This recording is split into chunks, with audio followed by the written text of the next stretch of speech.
हिंदी आचार्य के इस वीडियो में हम पास्ट परफेक्ट कंटिन्यूअस टेंस के बारे में पढ़ेंगे बच्चों। तो जो पास्ट परफेक्ट कंटिन्यूअस टेंस होता है इसे पास्ट परफेक्ट प्रोग्रेसिव टेंस भी कहते हैं बच्चों। और यह एक ऐसे एक्शन के बारे में बताता है, एक ऐसे काम के बारे में बताता है जो कि भूतकाल में हो रहा था, पास्ट में हो रहा था और कंटिन्यू हुआ, जबकि another time in the past, भूतकाल में ही यानी कि जो समय बीत चुका है उसमें ही वो काम हो रहा था और होते होते कंप्लीट भी हो गया। कैसे, इसके पहले अच्छे से समझते हैं पास्ट परफेक्ट कंटिन्यूअस को।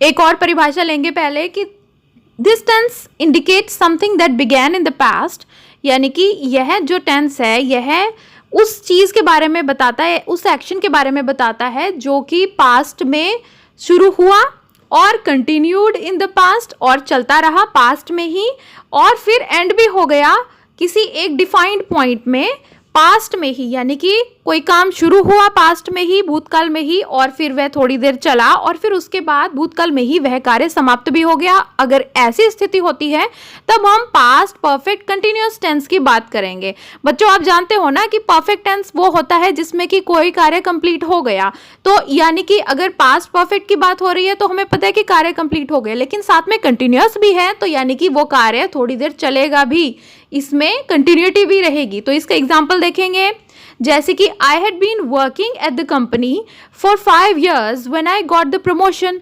जब मुझे प्रमोशन मिली उस समय मैं कंपनी में 5 साल के लिए जॉब कर रहा था।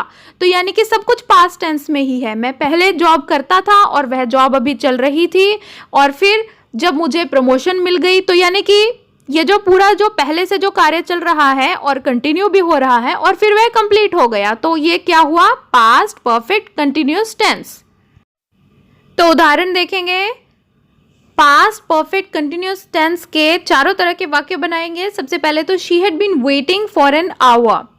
अब जो लड़की है जिसके बारे में बात हो रही है वह इंतजार कर रही थी 1 घंटे से, तो जो उसका इंतजार था वह पास्ट में ही शुरू हुआ और फिर 1 घंटे तक चला और फिर इंतज़ार ख़त्म हो गया। उसके बाद उसने क्या किया ये हमें नहीं पता, लेकिन हम जिस इंतज़ार की बात कर रहे हैं वह पास्ट में ही चल रहा था और वो कंटिन्यू भी हुआ और परफेक्ट भी हो गया। तो इसका सकारात्मक वाक्य होगा she had been waiting for an our.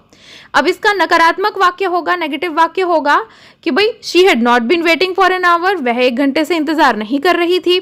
फिर इसका प्रश्नवाचक वाक्य होगा had she been waiting for an hour, क्या वह 1 घंटे से इंतजार कर रही थी, प्रतीक्षा कर रही थी। और नेगेटिव इंटेरोगेटिव में had she not been waiting for an hour, क्या वह 1 घंटे से इंतजार नहीं कर रही थी। बच्चों चारों तरह के वाक्य हमने पास्ट परफेक्ट कंटिन्यूअस टेंस के बनाए। अब चलेंगे आगे, आई हैड बीन वर्किंग, ये सकारात्मक वाक्य है, मैं काम कर रहा था। आई हैड बीन वर्किंग, मैं काम कर रहा था। I had been working, I had not been working, ये इसका नेगेटिव वाक्य होगा। Had I been working, क्या मैं काम कर रहा था, इंटेरोगेटिव सेंटेंस हुआ। और had I not been working, क्या मैं काम नहीं कर रहा था, नेगेटिव इंटेरोगेटिव सेंटेंस। आगे देखेंगे, you had been playing cricket, ये इसका अफर्मेटिव सेंटेंस है, सकारात्मक वाक्य है कि भाई तुम क्रिकेट खेल रहे थे। अब इस समय नहीं खेल रहे, क्रिकेट खेल चुके हो, लेकिन तुम्हारा जो क्रिकेट का गेम है वो तुम पास्ट टेंस में खेल रहे थे, खेलना शुरू किया और खेले, उसको कंटिन्यू किया और फिर कंप्लीट हो गया। अब इसका नेगेटिव सेंटेंस बनाएंगे, you had not been playing cricket, तुम क्रिकेट नहीं खेल रहे थे पास्ट टेंस में, पास्ट परफेक्ट कंटिन्यूअस टेंस में नेगेटिव सेंटेंस हुआ ये।